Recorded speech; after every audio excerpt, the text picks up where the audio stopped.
Welcome to the Noscript show, where I, like all good libertarians and the like, have given up not only the government for Lent, but in general. Yes. Well, it's okay. The government's abandoned us. Stage 4 on a Saturday. What the fuck? Welcome to the Noscript Show. We're at noscriptshow.com, and we've also been load shedded today, which We is both always have, fun. actually. Yeah. So just for context, for I guess future generations, this is the time right before our power grid completely collapses, where ESCOM does this thing, where they will Can shed. we explain what load shedding is to the non-South Africans? Yeah. It's rolling blackouts which are sold to us as economic growth, at least going by the words of our vice president, where they invent stage numbers that allow them to shed a certain multiple of 1,000 megawatts from the grid. Today we're on stage 4, meaning that they had to drop demand by 4,000 megawatts to keep the grid stable. Problem is that we can only generate about 26,000 megawatts overall.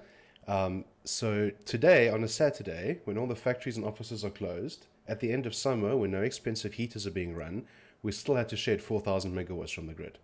So I'm looking forward to winter. Guys, we're going to get like 3 hours of power a day when everyone's going to... Winter is coming, bro. Oh my God.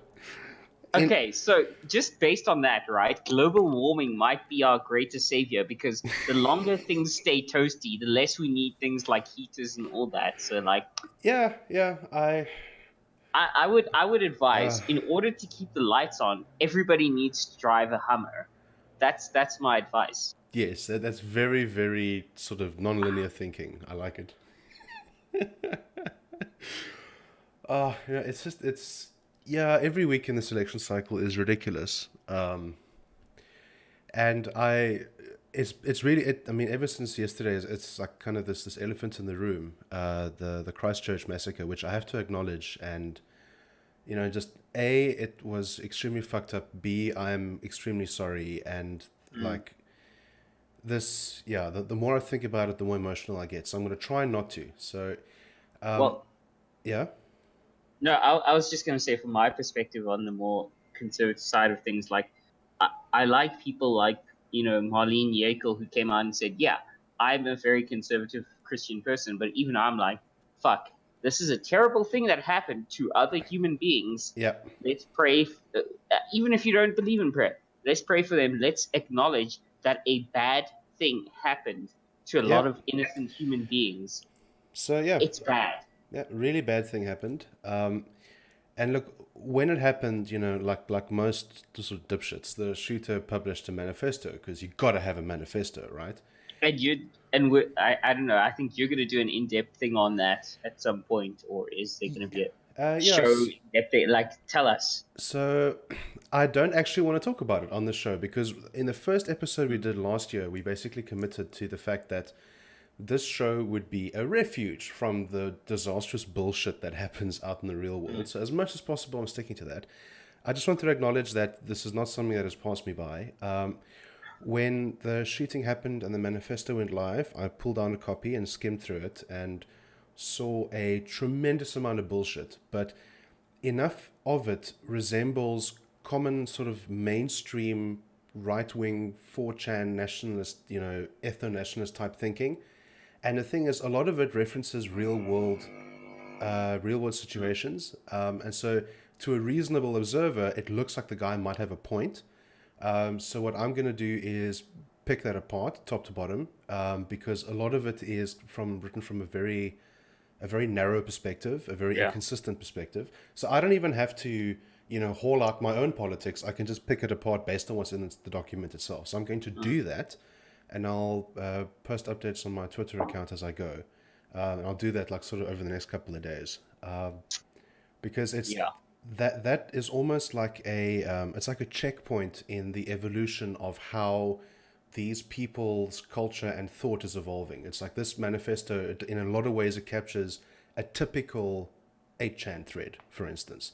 And it's like a lot of people think this way, they think in these terms, and it's like, okay, it's garbage. A lot of it is just straight up racist garbage, but it's worth challenging on its merits, even if I disagree with everything that's in it. I Yeah. mean, It reminds me.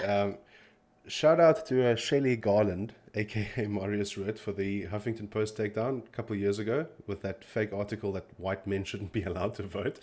It was obviously trolling, but I did the exact same thing. I Oh, are we engaged. doing shout outs now? Are we doing like the We shout outs are. at the start of the We show? are. Yeah, just Like, right are we up doing the front full? to let you guys know that we actually pay attention to you and we love you. But I did the exact same thing with the Shelley Garland article. I engaged it on its merits and picked it apart, and the conclusion was it wouldn't make a difference because white men could just sort of move all their assets to white women and use them as proxies, and nothing changes. That was the conclusion. So, Okay. so it's like, yeah, I mean, I'm not afraid to dive into these things, that's exactly what I'm going to do. So that's all I wanted to say on that. That and like I have extreme, one sentence to say on it, actually. yeah, it's just that, and then like extreme sympathies to the people that lost their loved ones. That was just Absolutely. ridiculous. That's not fair at all. Um, Yeah, my yeah, one your thing, sentence, yes. because inevitably this will turn into right wing versus left wing debate. This will turn into a gun control debate. This will turn into an everything debate. The only thing at this point that I will say, based on the facts that are publicly available right now at the time of this recording on the 16th of March 2019, is that the second attack that he was planning was stopped by, I know that it's not a popular notion, but it was stopped Hmm. by some good guys with guns at the next mosque. Right. So thank you to, and I toasted to them last night. Thank you to those. I know some people may not be pro gun, but I'm glad that those good guys with guns were at the next mosque who said, yeah, this isn't happening again. Done and dusted. Yeah. So, yeah. Yeah, no, and that's one of the uncomfortable things. And it is actually in the manifesto. He listed out the various ways he could have carried out his attack. He chose guns because he knew it was a polarizing issue. He listed all the other stuff. It could have been explosives, a truck, anything else, but he chose guns for a very specific reason. So, yeah, no, this is like just, it's so moving the subject away from the shooting itself. Somebody a couple of people have actually kind of pointed out to me because I'm taking this extremely seriously, and for me, it's like these things happen, and that we need to understand why they happen, and we need to try and find ways to prevent them from happening again. But the reason this really kind of destroys me is that this whole thing, and I think it was either The Verge or one of these tech sites, commented that this feels like our first internet native mass shooting. This was engineered to go viral, and if you haven't picked it up already throughout the show, in my earlier years, I was like a huge proponent of the internet. Like, this is going to solve so many problems. The world's information's available. Everyone can connect to each other. It's going to be glorious. And then I was naive. I didn't realize that it would also be filled with shitheads who do things like this. So a lot of this, almost like if you take the human cost out of it, a lot of it just looks like online trolling gone into the real world in a very extreme way. And that's just kind of what destroys me. It's like the internet is now this is what it produces. And I'm just like, fuck. Okay, well, yeah, I mean, I don't know how else to feel about this other than just disappointed that once again, something that I've been a part of for years, which I've loved and which has kind of literally given me a job, given me a life, is now an extension of it, has just gone And and made us possible. exactly all of that has just now reached down from the ethosphere and caused extreme damage that was not necessary. Like, that's just, yeah. Ugh. Yeah. But okay, on a brighter note, our power grid is failing. So every month, and I just to kind of indicate on how serious a topic this is, I guess how popular it is. I live in the Helderberg, the hopefully the soon-to-be independent Republic of the Helderberg, and I, we.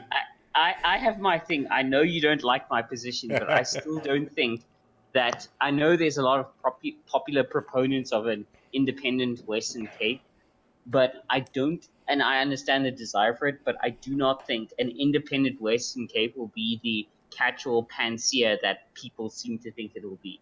Oh no, it won't, except for the people in the Western Cape. No, it won't. It's not going to solve your problems, guys. Really. I mean, it'll solve a lot of problems. Honestly, it will. And I say that as just a proud Yeah. Gautenga / Northwesterner, but it will not instantly turn the things into the utopia a lot of independent Western Cape people are thinking. Like Oh no, the for, people for, who for are sure it crossing won't. over and causing the problems, the farm attack people and all that shit, they're gonna go from legal crosses to just illegal crosses.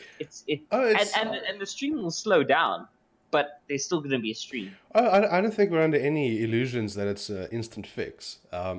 But the point I wanted to make before you pulled me way off track there, thank you, was that every month I run or I co-run the. Sorry, I co-run. I should always say that co-run the there's a Helderberg Dev and Software Engineers meetup group, and for the first time this year, our topic was solar panels and going off grid. And we actually got someone in from a company that produces this hardware to talk to us. It was our highest turnout of the year. Everybody in the room either had a solar panel, or they were looking at getting one, or they were upgrading, or they were curious. But it's like there was this general sense of like, yep, this is now the pragmatic thing to do, is just sort of start going off grid, like if you haven't already. I'm going to be the typical right winger here and still say solar panels and wind power is great. I still think thorium as a nuclear power has an immense potential. So, As so one of the outages we suffered in the last 2 weeks was because everyone in the control room at a power station went to the bathroom at the same time. I wouldn't trust ESCOM with thorium. I'm sorry, no matter how safe it is. thorium is not, yeah, but I the wouldn't trust. distrust of thorium comes from your understanding of uranium. Thorium is a very different animal completely. As Yeah, yeah. They couldn't keep all the technicians in the control room at the same time. They all went to the bathroom at once. my I don't point trust is, ESCOM. okay, sorry, my point is with thorium is that you could build a lot of smaller thorium power plants, maybe even privately run thorium power plants. You don't need the government infrastructure to create a thorium power plant. It's very easy. Like I said, Mm-hmm. it's not like uranium where you get in there and they get into uranium vein and there's fucking toxic radioactive gas filling the whole place. You can get in there, mine it, fucking fissile it, and it's good to go with just a tiny fraction of plutonium, just the tiniest fraction of plutonium as a helper. It's not a bomb. The CIA aren't going to come after you, and you can build a tiny little thorium power plant, very powerful, with the most minimal amount of thorium. You can produce insane amounts of energy, even more so than the best uranium for a very long period of time Yep. and very safely, very cheaply, very easily. So yes, I am a massive thorium proponent based on my understanding Yep. of And again, I'm not a nuclear physicist, guys. I'm a computer scientist, but I understand the mathematics behind the nuclear physics of thorium. yeah, the important part though is understanding the mathematics of the 420 billion rand in debt that ESCOM is, while still having the sole mandate to produce power for the national grid, and all the politics around ensuring that independent power never becomes a thing. So I just again, Is that you saying you're slowly becoming more libertarian? Because I was always this libertarian. No, I'm a pragmatist. Like again, in the bright news this week, NUMSA or NUM, the National Union of Mine Workers, they want to take their 15,000 people and put them on strike the week before the elections, and it's like, okay, because I that's the saw the beauty of news and I just paused it. libertarianism is if the bigger the government is, the bigger the fucking shitstorm is when they fail. But if they're a tiny fraction, if they fail, it's a tiny shitstorm. Like fucking fuck ESCOM, shatter it to pieces. Let everybody generate their own power and let things run as well as they can. Yeah, you think so? It's just if I think if it were that easy, we'd be there by now. So as it turns out, we're not there, and Oh no, yeah. it's not easy, but it's worthwhile. Actually, you know what? I'll tell you the most galling moment for me was about 2 years ago, the last time I was in the States. I was sitting in an Uber with a guy from Cameroon. What is it about Ubers, by the way, in New York City? Everybody who drives Uber in New York City is from West Africa. I do not know why. It's the shortest route over water to the US. I don't know. But yeah, all the New York City cat. Okay, sorry, I have a very small sample size, so I'm sorry, mathematicians and statisticians. Small sample size, but the point is, he said to me, him and his roommate they pay a paltry couple of dollars. Like on my Uber trip alone from Manhattan to Brooklyn, he had paid his fucking what he called his cable bill, but his cable bill included electricity, water, gas, um, Oh, literally all the things internet, and all brought that in by shit. pipes and cables. Okay. Yeah, water, internet, all that shit in one trip for the month. They've got cable, they've got nice, and he's like, I came here to send money back home to my family, and now my family wants to come here, and I'm like, I don't fucking blame them. I really don't. No. He's like, I'm in a weird position where I have to, decide, do I want to go back or send or try bring them here? I'm like, I don't blame you, dude. I really don't. Yeah. No, it's nice living in a country where things work. Mm. Yeah. Ah, dude. So anyway, like the whole week, I've sort of been just on the lookout for interesting new things. There's a series that popped up on Netflix that I'm keen to look at. It's an animated. It looks like I think it's 18 episodes in this thing. Love, Death, and Robots, and it looks fucking amazing. I don't know if you've seen this yet. I've yet to see it. It's like it looks like it's a animatrix style thing where they've got just these 18 short, by different artists and animators, stories around love, death, and robots, and it's marked as not safe for work. So it's actually going to be proper, hopefully, proper artistry. But I think it landed on Netflix like today. So That means there will be animateddies. I'm assuming that there will be. But the trailers looked like insane. Like the whole mix of traditional anime styles all the way through to like very realistic CGI. So it should be pretty cool. All I've been watching the last week is old Futurama reruns. I've been going through my backlog again because it's always fun watching stuff from like 10 years ago and seeing how your perspective of it changes as you go through.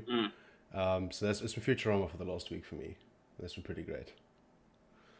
I actually miss the the tongue in cheekness of Futurama. Yeah, and they did a very good job of it, including the bits where they actually had to do social commentary. So Yeah.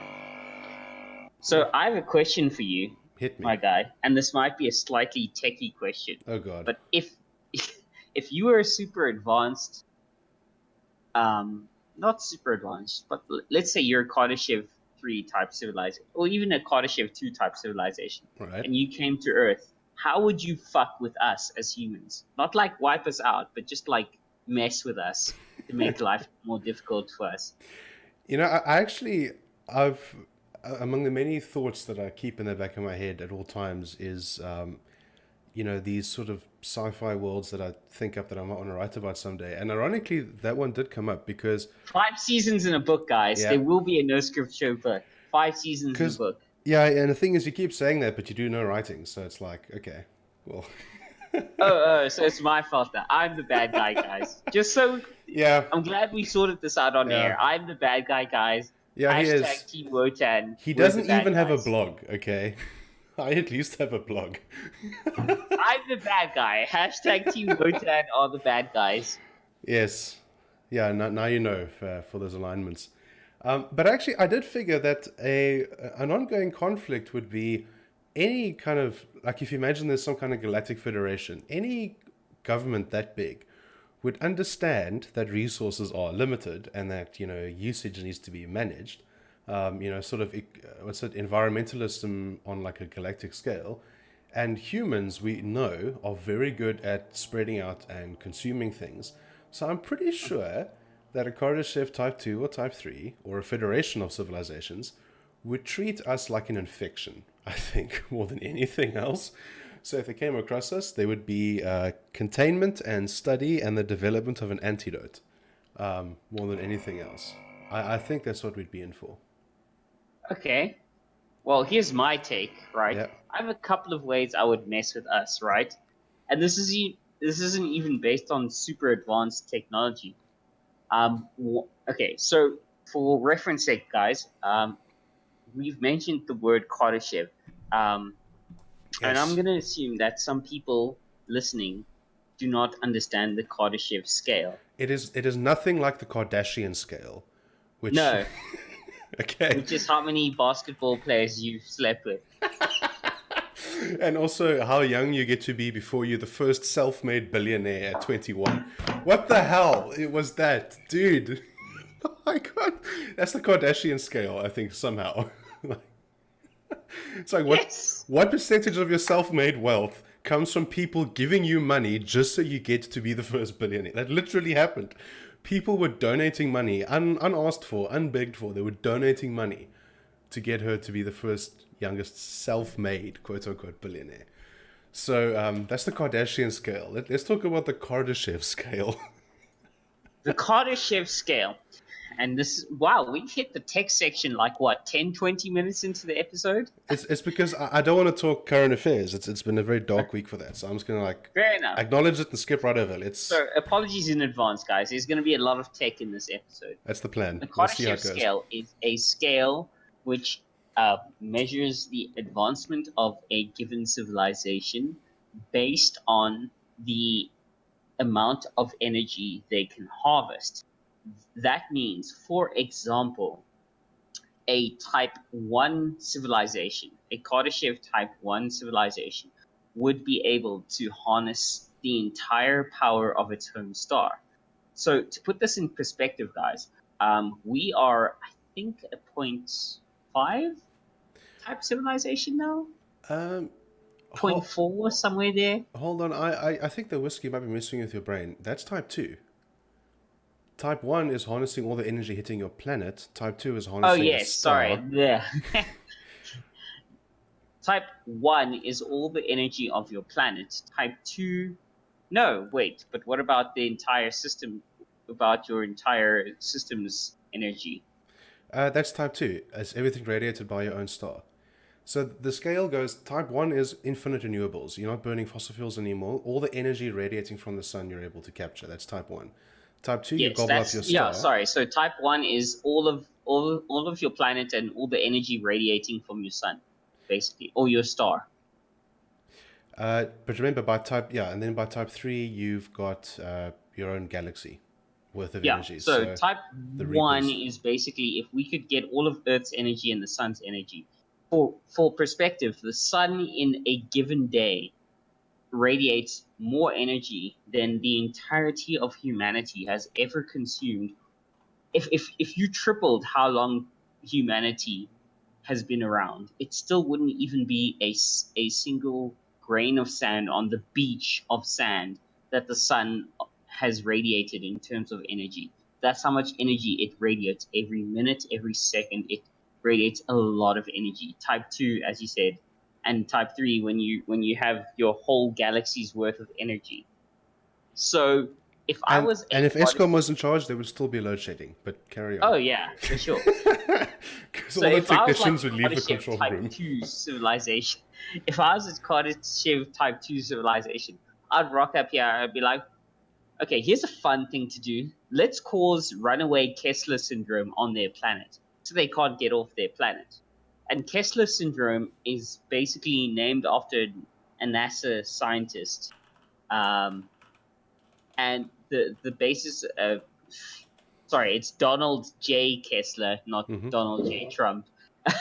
It's Donald J. Kessler. And I would cause intentional runaway Kessler syndrome. Kessler syndrome is a situation whereby you have so much space junk floating around your low orbit or your high orbit planet that you can't get off your planet. There's just too much space junk just floating around at such a high speed that it's just like a minefield of junk just floating around. And NASA's been concerned about this for a long time. It's a terrible thing that could happen, but if I was a really dickish advanced civilization, I'd be like, let's cause runaway Kessler's... Like, let's destroy a couple of their satellites and then just cause runaway Kessler syndrome. Okay. Which I'm pretty sure is the containment part of the whole containment, analyze, and cure that any advanced civilization would try and do. Because in a lot of like old school sci-fi, it's generally humans are the one species whose unique ability is like being able to adapt to like any situation. Like they'll invent something or be able to like, decode alien technology or whatever. So Mm. Like in a well-ordered galaxy, I'm pretty sure we'd be a threat. Like we would actually find ways to break things more than anything else. The other way I'd screw with us is just like a wacky take on Grey Goo. And Grey Goo, which for those of you who don't know, is a situation whereby you create nanomachines that are designed to consume everything that they build, everything they come into contact with, and they deconstruct any piece of matter and use it to make more of themselves. That's why you get the concept of a gray goo bomb. It's a very good concept actually as a mass Mm-hmm. extinction weapon. You could just take out everything. But Well, I would cause, if I wanted to mess with us for fun, I'd cause a wacky gray goo bomb where I'd program them to, I don't know, deconstruct like inanimate things, but then just like sort of walk in front of us and make everything super slippery. So every being on the planet is consistently just slipping up and like falling on their backs. And I just observe that and be like, ha, that was a fun prank. yeah, you see, now you should write more. Then we can maybe turn those fun pranks into an actual book. I told you, 5 seasons in a book. That's the wacky side of things, not the dark side of things, which we'll get into later. Yeah, although I'm pretty sure that that was also a Futurama episode. There was one where Bender got a hold of a device which can scan him and make two copies at exactly 60% of his current size. And then after like 15 generations, they're basically nanobots. That was like the whole episode was runaway microscopic benders. So, typical Futurama stuff. Oh, man. Yeah, Okay. that's that's the fun stuff. There's darker stuff in terms of tech that we could get into. There always is, but it's like I've had a dark enough week, both metaphorically and physically, with the load shedding. So last night was last night was creepy. Hey, it's like so I live in a complex that it keeps a certain amount of lighting on all the time, stairwell lights and street lights and stuff like that. So when load shedding happens, it's like my complex goes dark, and so does like a huge area around where I live, and it feels extremely post-apocalyptic to stand there in like complete silence and Sleepy darkness, Hollow, bro. dude. And then it's like today, I'm looking out the window here, and there's like this weird, very thick mist rolling in, and I'm like, oh my god, am I in a Stephen King novel? What's going on here? Maybe this is the end, guys. So there is Uh, actually a current affairs thing that I do want to ask about because I think it might actually be quite interesting, and I think it's tangentially tech related. Um, is the purple cow hashtag? I don't know if you've seen the purple cow hashtag on social I media. have. Yeah, there's a huge surprise announcement coming tomorrow. At which point it won't be a surprise anymore. Care to speculate? Because I have ideas, but I don't want to spoil anything. I would say it is a large sociological game changer that will happen tomorrow. And Okay, that is all that I will say. right, right. Like if it's, I'd also be happy if it's just a new energy drink. But yeah, let's go with large social change because it is the season. It's just like everyone and their dog has a political party now. It's insane. So yeah, maybe that's good news, or Maybe, slightly more optimistic news at least. maybe. Yeah. But better yet, in terms of Clark Tech, what I would say is one of the better ways to deal with that would be if you could, okay, and I think you know what Clark Tech is a set of technologies whereby you go beyond this current understanding of conventional physics. And what I would suggest, better than a new political party, is Clark Tech, whereby you could delete an event from happening. Never mind deleting the memory of the event, delete an event from actually happening in continuity. That would be insane, and it would be so cool. Like, and I have to thank Isaac Arthur for that suggestion. But how cool would that be as a technology where you could just like, never mind that bad breakup, you could delete that event from happening. How insane would that be? Well, the thing is, by deleting the event, you also delete the events leading up to deleting the event. Doesn't that cause a paradox? No, just that event at that exact point, like a technology that precise where you can delete the event from actually happening. Yeah, I just look at that and go, yeah, this is exactly the sort of thing Facebook would build an app for, and then I know, and fuck it'd be up in like great, 50 right? years. It's I, like you change your relationship status to, single after being in a relationship, and then it offers to delete your relationship, meaning that it just wipes out the last year of your life. I would delete. I would delete the word yeet from. No, no, I like Yeet. Yeet is amazing. Okay, so what are we deleting then? What are we deleting from happening? Like one word in the lexicon we can delete from happening. Well, I don't know about a word, but if there's an event I can delete, which might make things easier, is the SMS that Patricia DeLille allegedly sent. Because I think to resolve the paradox of whether or not she sent that SMS, we'll just delete the SMS. That'll resolve the paradox. I can't do that. Meme is going to be around forever. I'm so happy about that. Delete. Delete the SMS. Yeah.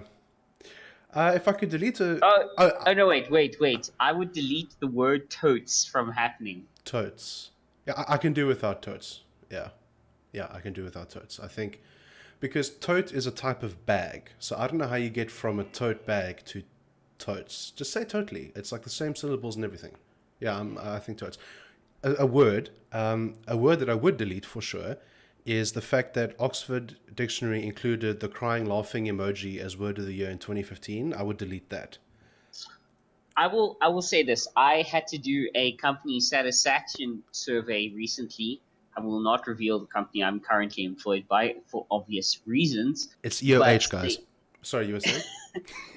I, It's not EOH. part of the customer research thing, it's because the research they were doing is it was specifically angled at the developers, the software developers of the company, and they wanted to figure out the best way to attract more devs. So they decided, screw it, let's just ask the devs their honest opinion on stuff. And part of it was like, they're like, what would one of the questions I remember, and I'm not going to reveal the rest of the details, but the one question that stuck in my mind was, when you think of leaving, or when you think of searching for a new job, what emotions come up in your mind? And it was all the fucking emojis, the crying, laughing emoji, the sad emoji, the indifferent emoji, the neutral emoji, the smiling emoji. And I'm like, fuck, no, you've got to be kidding me. I would definitely answer the single tear crying emoji and then the emoji with the dollar signs on the eyes, because wherever I'm going, there's more money there. So that's the entire two emojis. Oh my There God. was a dollar sign emoji. I was just like, fuck, no, enough. No, this has to stop.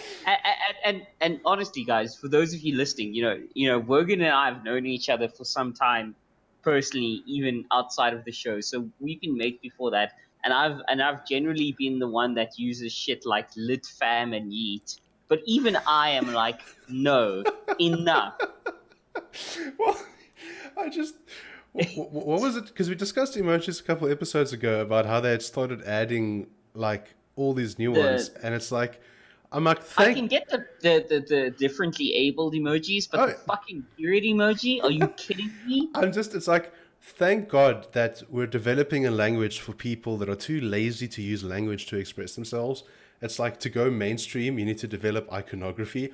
So you don't have to think about, do I feel mellifluous or depressed? And it's like, no, you just pick the face that describes how you feel. And then that's it. You don't need to know anything else. Because there was a great movie from many, many years ago, starring Kevin Spacey as a robot, called Moon. It's like a 2011 movie, I think. I highly. Was this before or after he diddled little kids? Well, it was after he diddled them, but before we found out. So before, because that's the scale. Speaking of the culture wars and inappropriate jokes, I see. What's his name? James Gunn or something is back on Guardians of the Galaxy. Really? Yeah, the guy that they fired for. What was the? I see Captain Marvel has been completely irrelevant, as we predicted. Oh my god. Okay, so one thing at a time. Moon was 2009. Sorry. Starring Sam Rockwell and Kevin Spacey. And I pointed out because the robot in there has a screen that flashes up different like emoticons, to express how it feels. And I'm like, I'm so glad we're putting that on people's phones and in their brains now. You know, it's like, who has time for like really digging into your thoughts when you can just like look for the face? So cool. So that's Moon, 2009 movie. If you can find it, I recommend watching it. It is like a great kind of slow, very cerebral, and I think interesting movie. And it's got a 7.9 on IMDb. So Really? yeah, no, it's a great movie. Captain Marvel less so. What's the latest on this? Because is the movie out yet? I can't remember. It came out. You see, the mere fact that you had to ask, it came out last weekend. Last weekend, okay. Yeah. So I'm gonna look this up now because this is how disconnected I am from Marvel. I don't care enough to know when the movies launch. So What? Oh, please! Like you didn't know when the last Avengers was launched. This is how little people care about Captain Marvel. it's like at some point in the last 5 years, I don't know, like at some point before now. Um, Yes. so I'm just uh, yeah, opening day, 455 million opening weekend. Okay. Well, I guess the world likes it. Oh, let me just kill that. Sorry about that. I guess Now the pull world up likes the it. stats of the opening weekend for every other Marvel movie. That's the thing. Because they talk about how big the number is, but they don't talk about it being big relative to other Marvel movies. So that's already enough for me to know. If it was like the top grossing Marvel movie, cool. Or, as much as Iron I Man mean, or for Avengers. But example, Aquaman. They're like, okay, we made all these DC movies, but Aquaman grossed this much, and Wonder Woman made. We made all these DC movies, but Wonder Woman made this much. Fucking Avengers, the last Avengers movie. We made all these movies, but like you said, the fact that they did not mention how much it made in relation to others. oh no, they did. Sorry. Okay, so I need to just. This is hot off the presses from 5 days ago. On Marvel's own website, the headline: Captain Marvel breaks box office records in its opening weekend. Huh? Subtitle: Marvel Studios' latest chapter became the biggest opening for a woman-led movie. Oh, because apparently the whole reason that they did this was to have a woman-led movie, which is a bit weird. I saw that meme you shared with like the 9 grid, like, thank you for all the not you women. Yes, And like every single one, I'm like, I recognize your movie and you were a great character in it. Like exactly. Sarah Connor, So for Terminator those of 2, you come listening, on. I Like, shared a meme about various strong female characters. It included people like Sarah Connor, Ripley from Aliens, oof. freaking Wonder Woman, all the sorts. And it's like, thank you all for being strong women, not you, fucking Brie Larson, Captain Marvel. I said in my context, I said these are all great women except fucking Brie Larson. Fuck her and her sneering down her nose at everyone. So I guess we all know how you feel about this. But the crazy thing is, if they, it was like the same thing with Black Panther. Like, this is the first, major black cast movie or something like that. And it's like, well, no, it Except wasn't. Chadwick Boseman didn't fucking shit on white people. Exactly. Like, I'm like, just, like, because I looked up, before this, Brie Larson was like next to nobody in terms of like her star power. And then she lands like a lead role in a Marvel movie. It's like, okay. Even that, you don't have to like bring your whole agenda into it. Like, I'm pretty sure it could have been a fantastic movie regardless. Now, I still haven't seen it, right? But I saw some reviews of it, and there was somebody who pointed out that her whole story, it was almost like, what was that? The Star Wars Force Awakens with the Ray, girl with Rey. It sounded like it was a similar type of story where it's basically like, Mary Sue. exactly. It's like Rey is a woman, that is the story. She doesn't really face any hectic adversity. She learns how to control these amazing powers out of nowhere. She just kind of steamrolls everyone she comes across. Like, okay. Apparently that's like similar on the Captain Marvel side. I don't know. Maybe I'll go see it tomorrow if there's no load shedding. But But yeah, it's just like because they report it as the biggest for a woman-led movie, and I'm just like, that's probably true, but it's a bit weird that that's what you're leading with. I think it's a bit weird. So, and this is Well, all this is I will doing. say from my Yeah. side, from the more comics side, I know what Captain Marvel can do.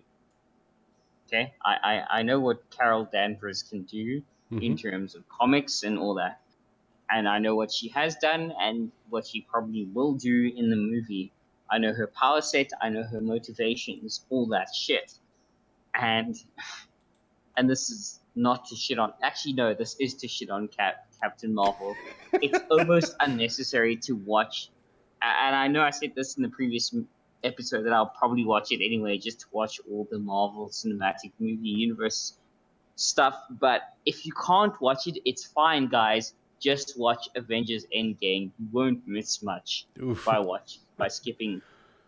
I mean, I'm just being brutally honest. You won't miss much by skipping the Captain Marvel thing. She's basically a very powerful person, who is like, I don't know, a Superman allegory in the Marvel universe. That's who she is. Okay. But it's like even there, like when you have the all powerful characters, you have internal conflict and struggles, and like I was kind of Oh yeah, expect.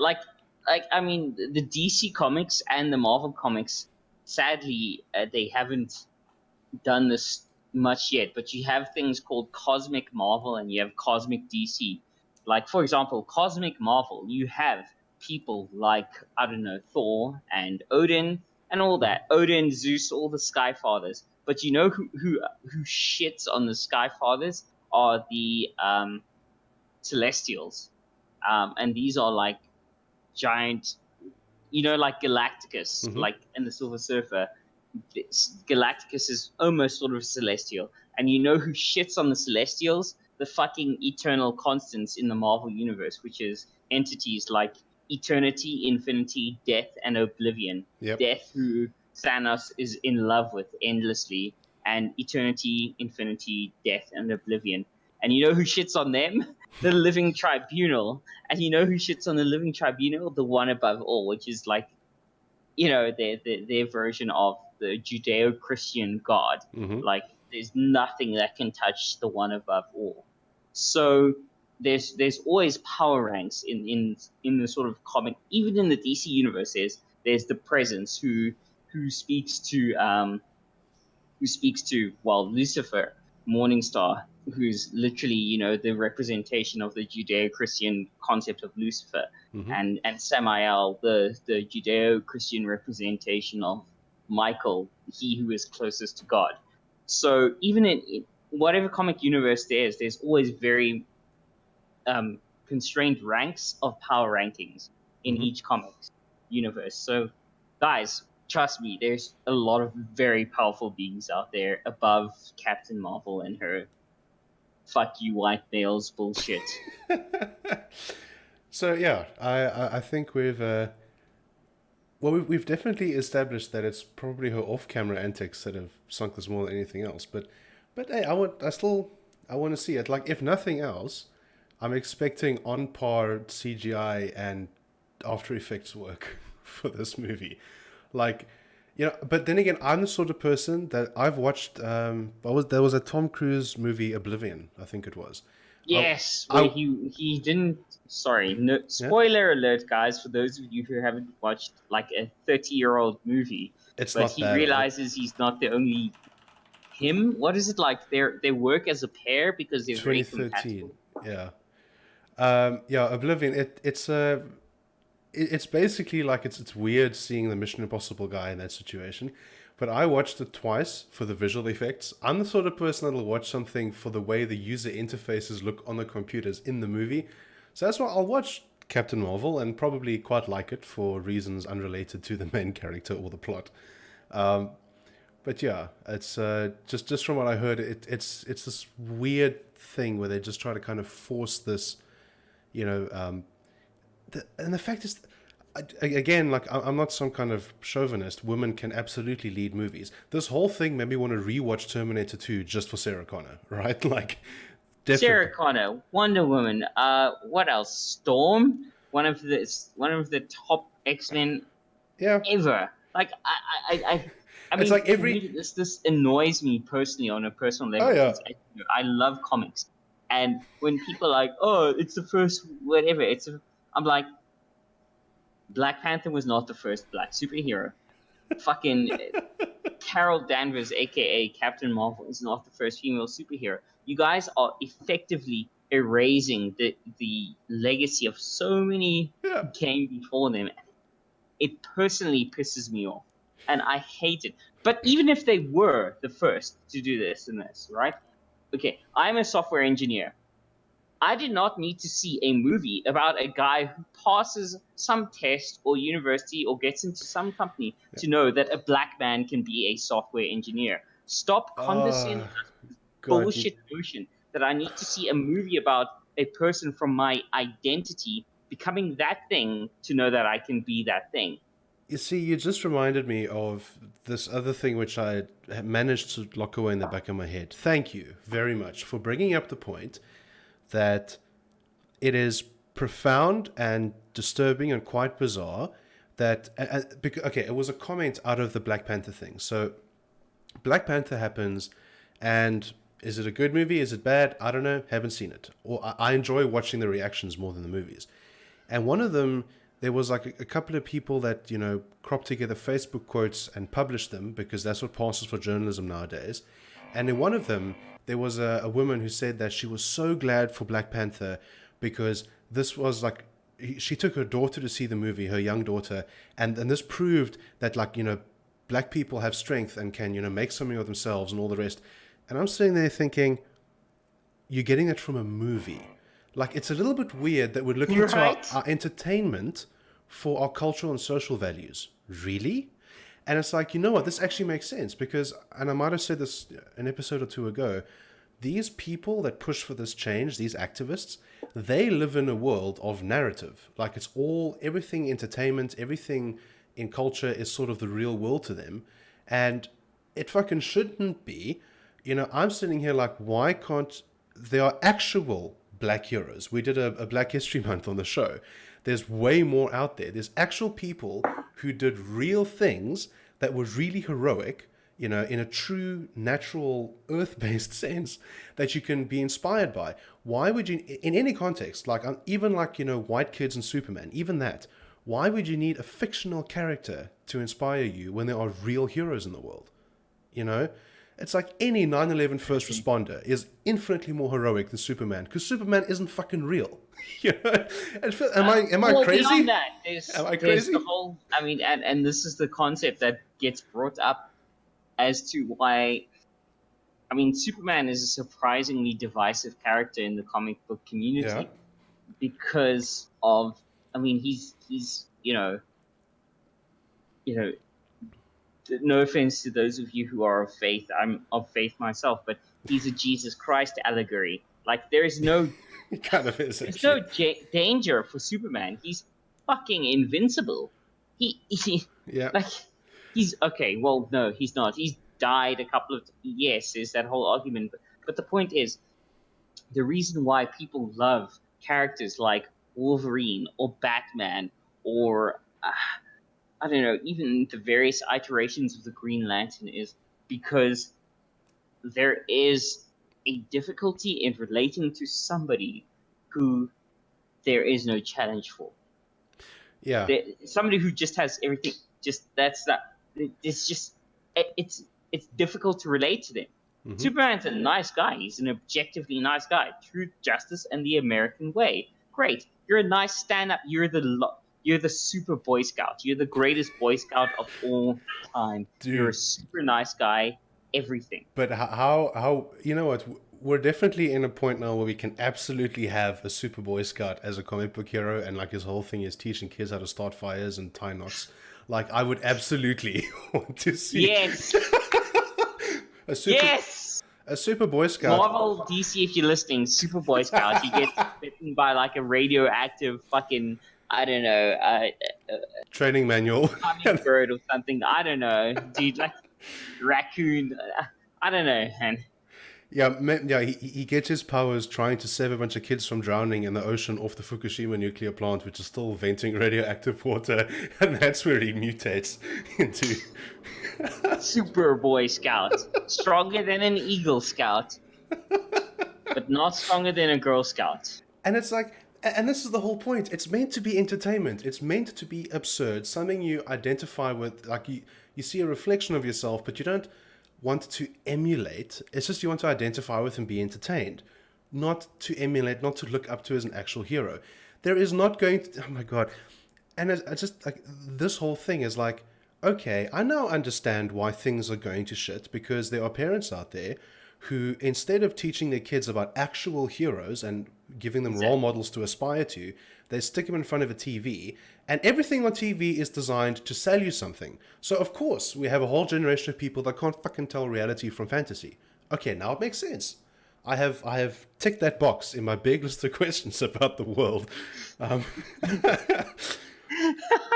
the reason I bring this up, there was for the first Apollo mission, there was a black female mathematician who was pivotal in some of the calculations for getting, Apollo to the moon. Something to that effect. I'm embarrassed that I can't remember the details. Maybe, but you know who I mean, right? Yeah. A movie about her, like a documentary type thing, where it's like here's a real person who overcame actual shit and took a risk. She's still alive, I believe. There we go, even better. She is more of a hero than anyone in a comic book, right? I mean, it's not even a contest. So, I don't know. Like, I think maybe I'm becoming cynical as I get older. Where it's just like, I had this horrible image once of like the sort of people that camp outside iPhone stores, and then the sort of people who go to Comic-Con conventions dressed as mainstream comic book characters. Right. Are these the people that sort of like look up to a superhero in their teens and then never grow out of it? And I'm just like, I look at this and I go, there's something weird about this. It makes me uncomfortable. It just does. It really does make me uncomfortable to see a second-rate cosplay for like, Spider-Man and Batman characters. There's something about that. It's like, dude, what's going on in your life that this is what you aspire to? I don't understand. So anyway, it's just like, yeah, maybe it's a question for next time to try and figure out. Like, we could do that as like a Noscript part 2. It's like, let's do our homework. Explain the factors that give rise to like shitty cosplay. Like, just because. By the way, guys, again, random shout out. Just know that the Noscript birthday special is happening. Oh god, yeah, I am traveling up to Pretoria apparently. The great city-state of Pretoria. Yeah, which will be nice. I spent a bunch of years there. It'll be interesting to see what's changed. Probably not much, I would hope. Wow, shots fired. What? I liked it the way it was. I hope it hasn't changed significantly. If it has changed, hopefully it's good. Noscript birthday special, guys. It's happening. We might take a couple of selfies. We might do like a live something or other. We'll see. Yeah, we'll figure out what the Periscope button on our phones do. It's just my only concern with that is that is literally 2.5 weeks before the election. So, we might go out and watch a rally. There's going to be some kind of rally somewhere, right? Like that. Not in Pretoria, they won't. We'll go find one. Not in my part of Pretoria. We'll go find a rally and we'll just sort of. Okay, camp but out. I'll have to be plenty tanked. So, guys, please, please, if you love us, please mail whiskey or whatever to our post boxes so that I can drink it while we're covering this whole event. Yeah, I am literally shilling you guys shilling for alcohol to the handful of fans we have. Yeah, I wouldn't shill for anything. I actually earn a salary, so. Really? Not even really quality biltong? No. Although, and this is interesting, I haven't had Pretoria biltong in quite a while, and it is somewhat different from Cape Town biltong. So that is actually something I'm looking forward to. Locally produced biltong, yeah. That could be a thing. That could definitely be a thing. So So we're going to mildly discuss abroad politics right now I don't, I don't, I don't know in the where to. last few minutes. It's like I don't know whether to comment on the fact that BLF showed up at the IEC and chanted "One settler, one bullet" before registering, and then 20 minutes after that, their car was broken into and two laptops and the organization's one camera was stolen. So I don't know what's more pathetic in that whole day of BLF activity. I also don't know how to feel about the fact that the ANC election list is literally all the same people that were on it last time. So it's I like, would say what's more sort of insulting about the ANC election list is that the number of people who have sexual assault or other criminal charges pending or whatever against them sitting on the election. Like it is, you know what? Actually, you yeah. know what? Let's factor out the jurisdictional sort of thing. The fact that somebody like I don't know Oh, hang on. There Minister was Drunkenness, the lady. Ndudzi or something. There was a guy that like literally beat a woman in a nightclub, got it like charged, convicted, and he's back on the list. Something like that. Yeah, Something Ndudzi. I can't remember the full name now. yeah. I, And what's the ANC Women's League lady? oh, it's not Mokonyane. Is it Faith Mutambi? Or you see, Of Minister of Women and Children. please tell me there's not a real thing. I know about Minister of Women. Is Minister of Women and Children a real thing? Yes. That is ridiculous. See, this is how you know that we're not scripted, guys. Oh, Ah, it's Dlamini. but Labila Dlamini. Oh, That's the name. Mrs. Johnny Walker Grant's crisis. Yes. Yes, her. The fact that she, of all people, is on the fucking ballot. You know what? Okay, guys, I'm not an authoritarian. Really, I'm not. If you, for some reason, want to vote for the ANC, fine. I disapprove, but fine. The fact that that woman is on the fucking ballot list is So the thing is, this honestly beyond galling. It's like it's it, it's like how much does your party have to say fuck you for you to stop voting for them? So here's the thing, right? It's disappointing but not surprising. If there's one bit of sort of homework I can give in the last 2 minutes we have here, check out on YouTube CGP Gray's channel, and there's a video called Rules for Rulers, where he summarizes the contents of the Dictator's Handbook. And the thing is, the fact that they're on that list means that the politics of the ANC is entirely patronage now. It's entirely, we vote people in who will give us things. That's it. There's no ideological progress. There's no commitment to change. It's literally just because the excuse that they made, Ramaphosa made, was that this list comes up from the branches and we sort of have to roll with it.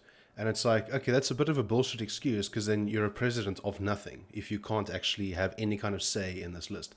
And the whole thing about it rolling up from the branches is that these are the people that the branches want to send into government, because if they get into government, the branches will reap a benefit from that. And that's it. So it's entirely, this is state capture, BTW, what the ANC is doing. What the Guptas did was a sideshow. What this is, it's politics that cares only about the ANC's own survival. So that's what we have now. And that's why it's not surprising, because Dlamini is the most useless minister I have ever seen in my life, but she is very happy to sign off projects and budget to people behind the scenes and make a whole bunch of other people rich. That's why she's there, not because she's a good minister. And that's why all of them are there. So, welcome to African politics, and fucking hope that this year we see some kind of progress away from this. As if. I love that we have a Department of Women. They're just like Minister of Women. My question is, why is there no department for men? No. My question is, how many arbitrary departments need to be created before we realize that this is just a jobs for pals scheme? Yeah, the Department of Small Business is one of them. Like, I am a small business, and not once has the Department of Small Business done jack shit for me. No, I'm looking at their website now, and on the homepage there's a woman's robot, and it's like a little poster with green, red, and yellow lights, And then at the bottom it says, click here for more gender-based violence robots. And I'm like, I interpret that phrase very differently to what they've got on the site. Oh my God, this is amazing. Red, seek professional help immediately. Point 1, your partner has threatened to kill you. Okay, that is definitely a red light, guys. If your partner has threatened to kill you, it's not a good relationship. My question is this: why do you need a fucking robot or website to tell you, like, what? How? Oh, somebody threatened, like in your psyche, right? Like, oh, somebody threatened to kill me. I should just pass that, and then somebody said you should get help for that. I'm like, really? A threat on my life is a serious thing? Yes, it's a serious fucking thing, guys. Like, come on. Yeah, you are in the danger zone if you fear for your life. Yes. Yes, you do not need a poster to tell you this. Guys, if you fear for your life, that's a red light. I mean, like, excuse my chuckling, but honestly, I just no. And the thing is, like, it's not that the fear for your life bit's funny. The funny bit is that who knows how much money was spent commissioning a poster to tell you that if you fear for your life, you're in danger. Like, you know, and that's the thing. It's like dude, you see, I could easily do a whole episode on this because one of the things I've done, and I'm going to just close with this, I'm a boring person. I actually went through the 950 odd page unabridged national budget for 2018 just to see what's in there. The amount of departments and projects that are on there that have nothing whatsoever to do with the country is astonishing. It's actually worthy of its own analysis. In a truly libertarian country, the budget would be like one page. We leave so much for police and so much for the courts and so much for the military. Yeah. Okay, bye. You do you. Yeah. No, it's just like I came into that from we have a mind games association in South Africa, like for esports. Really? Yeah, the fact that you don't know that is kind of weird, but it's fine. It's this tiny government organization. I'm not pro enough, bro.